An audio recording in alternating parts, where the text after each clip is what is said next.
Hey, I'm Alex Radcliffe from Board Game Co. I'm Professor Meg. And today we are reviewing Finspan from Stonemaier Games. Finspan is the newest game in their series of, well, Wingspan, Wormspan, and now Finspan. Currently, it is the last one that they currently have in the works. I have no clue what they're going to do in the future. I want Cryptid Span. Cryptid Span? It needs different titles. I was literally just thinking there's no mermaid in this game, and I think that's missing. There could be a mermaid in this game. I think that's missing. Anyways, before we dive into the review, just quick disclaimer. Please note that Board Game Co. does have a sponsored series of covering Stonemaier games, of which I get to choose what we cover, and I did choose to cover Finspan. So there is a sponsored playthrough around Finspan. Finspan was not requested by Stonemaier. I chose to do so, but nonetheless, since the money changed hands between myself and Stonemaier, please take that potential conflict of interest into account. And with that, let's dive into our review. And I should say before we dive into this, it's going to be impossible not to talk about the game on its own merits, but also in comparison with the other Span line of games, and whether this is different enough, in what ways, all of that. But let's start with... Did you ever have fish, Alex? Did I ever own fish? Like, I'm sure I had fish as a kid, like goldfish and sure? whatnot. Oh, no. You don't even remember. I'm sure I did. I did. At one point at my last job, I briefly, for a period of around 6 months before it died, bought a fish and a fish thingy container, Lovely. did all the stuff. It was just like, I was like, you know what, I'll try this for 6 months. And then it died, and I was like, I'm done trying this for 6 months. Okay. Yeah. Why'd you ask? I was just thinking about fish a lot. Cool.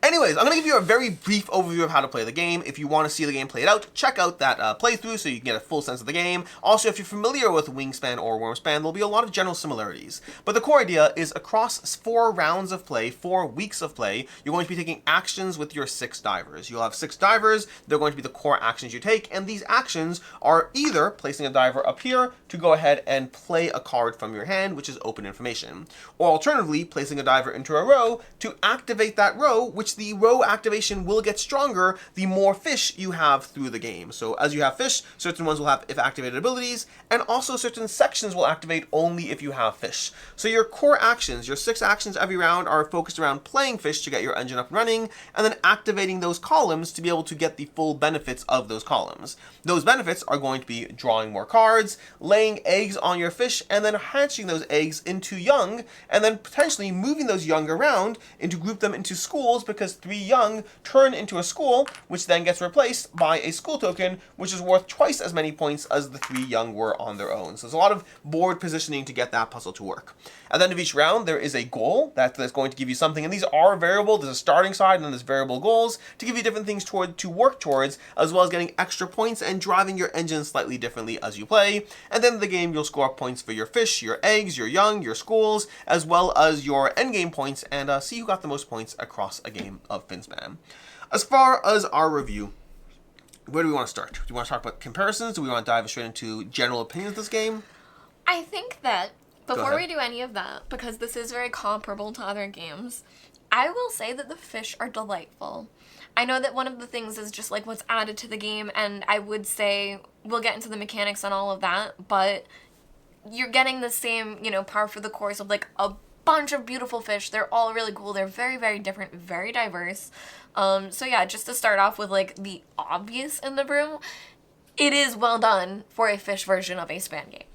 Yeah, that's fair enough. Yeah, I really, really love this coral reef. Like, I think for how the player boards can look sometimes, I think this is very, very beautiful, and it's a lot more like visually interesting than it could have been. So yeah, I really appreciate the theme of it. That personally, if you're looking at just theme, I think this theme is really well done if you're trying to pick which Span is the right More Span than for dragons? you. If you like fish, if you're a fish I mean, that goes person. for all the categories to a certain extent. Yeah, I'm just saying it's really well done. It's worth it if you're a fish person. Yeah, there's a bunch of things to go into, and it's always hard. Whenever I'm reviewing games that are inherently so comparable to other games, I have a hard time fully separating out where I am with thoughts on its own versus comparison. But I'll start with the basic on its own for me. I'll just go with general impressions of my thoughts, and then focus a bit more on comparisons. So my general thoughts, pros and cons, is this is another Span game. It's going to be a game in which you're focused on trying to build up your economy, which is slow to start with because all your stuff gets better the more you're activating your fish. And so it is satisfying to start getting fish on the board and balancing the when played effects, the game end effects, and then the things that will actually improve whenever you activate the columns. So it is a satisfying tableau builder of getting increased efficiency across those 4 rounds. I do like the goals that are in play. I enjoy that part, but I do find that these games in general, and Finspan as well, does suffer from the idea of it kind of falls into this very similar patterns as to what you're doing to place things out to try to get your tableau going. You have to just go through that same arc every time, which could be said for other games. I find it's a bit more predictable perhaps in the Finspan line of games, in the Span line of games, in which you are just going through the motions of putting things out and then earning the rewards from them. And my general complaint around these games, and includes Finspan, is I rarely care about a specific card. I kind of just use what I have to the best of my advantage, but I'm rarely like thinking, oh my gosh, I got this card which is so good for my engine. I just utilize the various combination of things, and I do find it an enjoyable and rewarding puzzle, but one that I would say that in general, my opinion has always been a bit behind the general average with the Span line of games, and I don't yet know the general opinion of this one, but my opinion's kind of in the same way. So I like it, I enjoy it, I have fun going through it, but if I'm looking at tableau builders, I generally look at other games as my personal favorites. That's kind of a general overview of my opinion. I think that the biggest standout difference for me that at first I did not like this whatsoever is that there really aren't any components. Like there's no resources for you to be getting. So there's the eggs and the fish and you're placing them on, but that's pretty much it. And at first I didn't like that because I love things and I love, you know, playing with little things and when you can upgrade them and all of that. But I think that with this, it streamlined the game so much and made it a lot more about the thinking of the strategy for people that have like a busy brain and are looking at a lot of things. It was still a bit difficult for me to kind of keep all the threads together.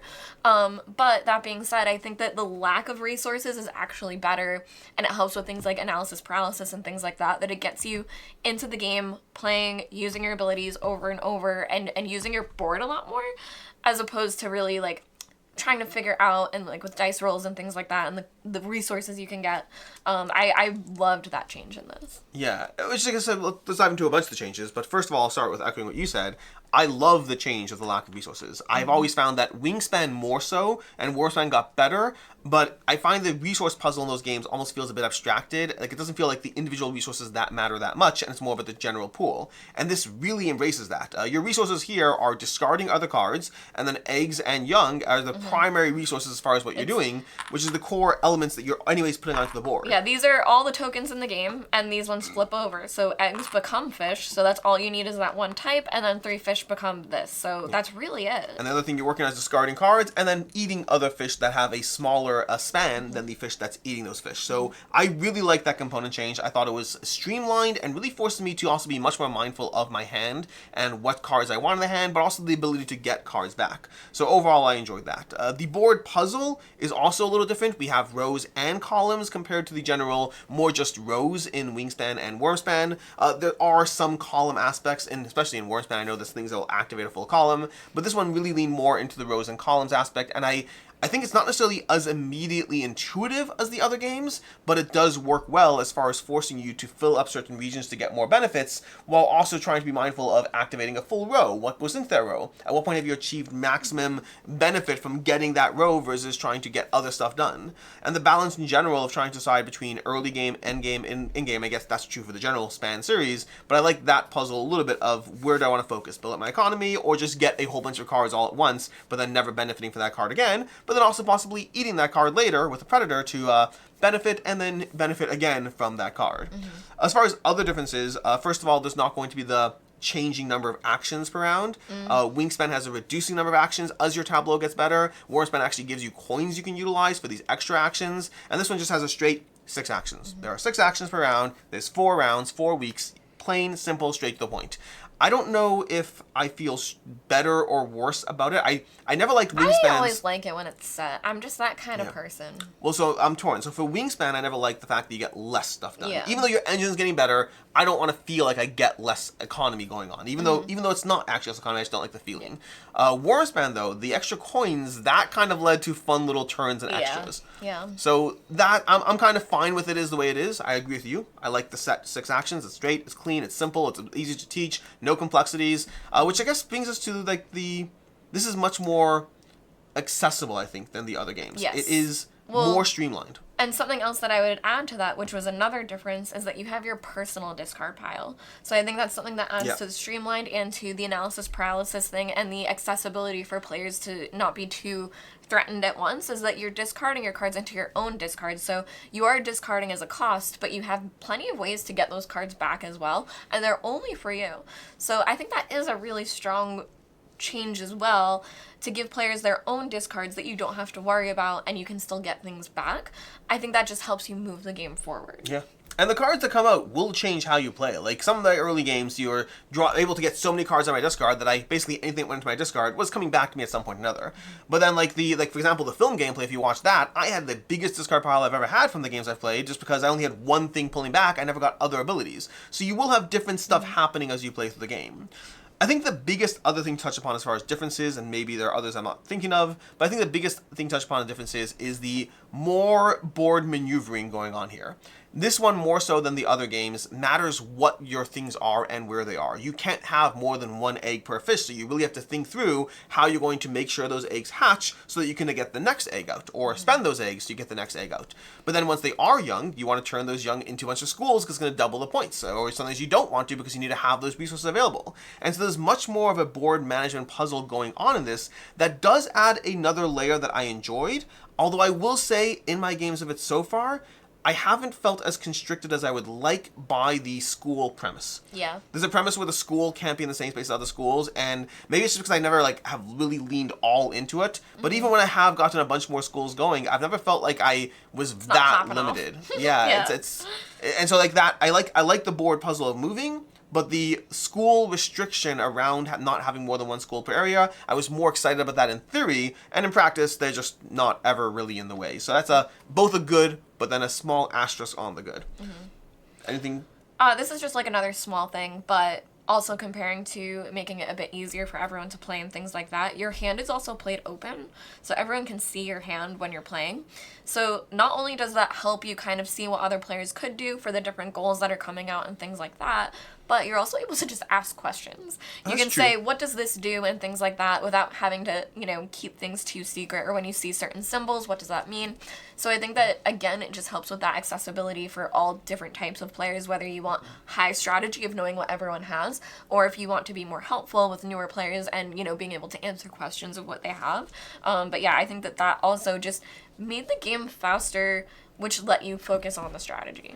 Yeah, and I do think that, for me, I think this is probably the most accessible from them. Like, I think Wingspan is pretty accessible. Wormspan adds a drop of complexity, but also a bit more strategy. And this one is possibly my best recommendation as far as accessibility and strategy. I think there's just as much strategy as there is in Wingspan, if not more. Like, it's been a while since I played my last game of Wingspan. Obviously, expansions change everything, but base game to base game, I think it's more accessible than Wingspan, which is already accessible, and then gives you a little bit more strategic depth while removing some of the stuff like the rolling dice and the resources. Like, this just feels like a better version of Wingspan versus Wormspan feels like the step up in more happening in the game.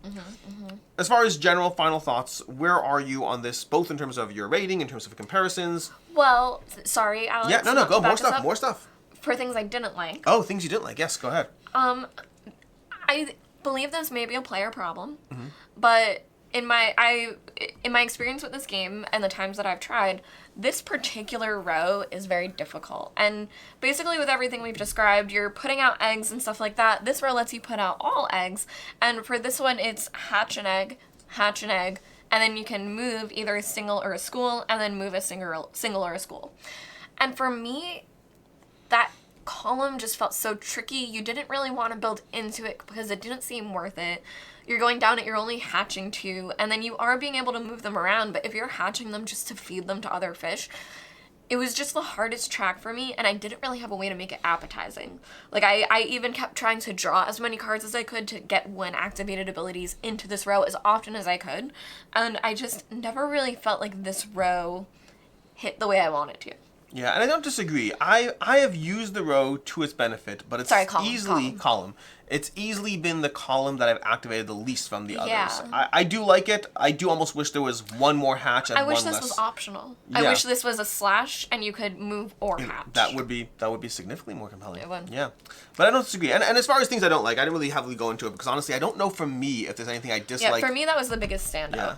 I don't know for me if there's anything I dislike about Finspan compared to the other lines. To me, Finspan kind of falls into the general zone of, I'll do some final thoughts because it's not a specific thing I don't like, so I'll do some final thoughts. Alex, what are your final thoughts? My final thoughts! So, basically, I think Finspan is good. I enjoy playing Finspan. I've played it several times now. I've enjoyed it each time. I think it is a very enjoyable puzzle that I have a lot of fun with. And it does feel very reminiscent of Wingspan and Wormspan. It's hard not to. It's utilizing the same core system while having differences. I do think this is almost certainly my go-to recommendation from the series. Meaning I do think Wormspan is appealing to someone who likes Wingspan, who wants a little more, and I think this is just a better Wingspan. I think this is more accessible while giving you the same level of strategic depth, if not more so, while not feeling more complicated.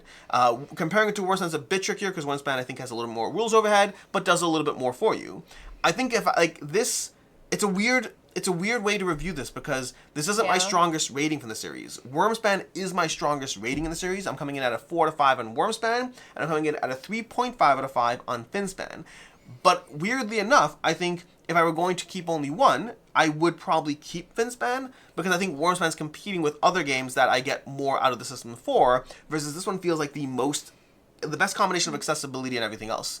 I do enjoy it. I'm happy it exists. I still don't think it's a game that I personally need. At the end of the day, as popular as this series has been, for me it's been one that I've always enjoyed it, but not as much. Again, I find to me the biggest issue is that the way you build up your system every single game feels somewhat repetitive as you go through different games. And so for me, the most interesting thing is, did I get a different combination of fish that really popped off together in a way that made that particular game satisfying? That's the experience I get out of it. And sometimes the answer is yes, other times the answer is no. I laid some eggs, I hatched some eggs, I got some skulls, and I scored some points. Which again, you can make any game sound not as interesting by devolving it to its core steps. But I think that because of the repeated pattern, that's usually the issue I have with this one. So I do like it. I'm happy it exists. It's a 3.5 out of 5. I do think fans of the series in particular will like it. I think there is a lot here to enjoy, but it is still way too similar at its core concepts to really knock me out of the park. Alex, in your talking, I think that this is something that maybe we should have a bigger discussion about on the channel or something. Go for it. But it almost is something that it's difficult for games that are in a same world like this, where it's like a reiteration and same but different, that for fans, as you continue to play, how tricky and less accessible is it because you're relying on older rules? How many things are you like, this is intuitive, of course I'd be able to do that, and then you can't. Like, for example, there was, didn't mean to do that. There were times when, like, multiple eggs were put on a fish, just out of, like, habit, and then, like, oops, I can't do that. So I just wonder how many games have reiterations that kind of can suffer, the new version can suffer from the rules of the old game. Sorry, that was so random. Anyway, for me, I do think that Finspan is the most streamlined of any of the Span games, and I think for me that makes it the most attractive. I think that it takes everything and makes it in like a tight little punch. I think, with the set rounds and everything that you have in front of you, the lack of resources where you really have just everything right in front of you that you're looking at, I think that this does it the best out of all the Span games. So I would say that I like this over Wormspan. Interesting. And I'm going to rate this at a 4.0. I really enjoyed it, but again, for me, I think something that when you're tableau building like this and building something up, as you said, I kind of just want more variety and something that can really change a lot, where this is just all fish. Either way, you're still just working with all fish. If you had a board like this and you were building an outpost and the outposts traded with whatever and it was just a bit more, then I think it would do everything I want, but that's not what the Span games do. Well, that's what the expansions are for. Yeah, Did I tell you the rulebook has some things like in future expansions, maybe? Yeah. Well, yeah, because there are some things I noticed, some iconography that isn't relevant to the like two teeth. Two teeth. Yeah. Yeah. Things like that. Let me know if you've seen a has reason why there are two teeth on some things. Predator teeth. Because I haven't. But yeah, so I think for me, I really, really enjoyed this, and I think that it did it so well. Like, it does it the best out of what they all do. I think that it's a very clever, satisfying puzzle. And I am excited to see with the expansions. Yeah. Let's go. Anyways, until next time, I'm Alex. Well, recommendations of this will be, first of all, Wingspan and Wormspan. You should check those out if you like this game, because there's definite similarities between them. I was going to be silly and recommend going out fishing and going outdoors, but I will recommend the Cascadia role-playing games. I think that it's a similar feel. So they have a similar feel where you're like in nature and you're learning things, and it's very scientific feeling, but obviously a very different type of game. Yeah. Until next time, I'm Alex Radcliffe from Board Game Co. I'm Professor Meg. And have a good one. Bye.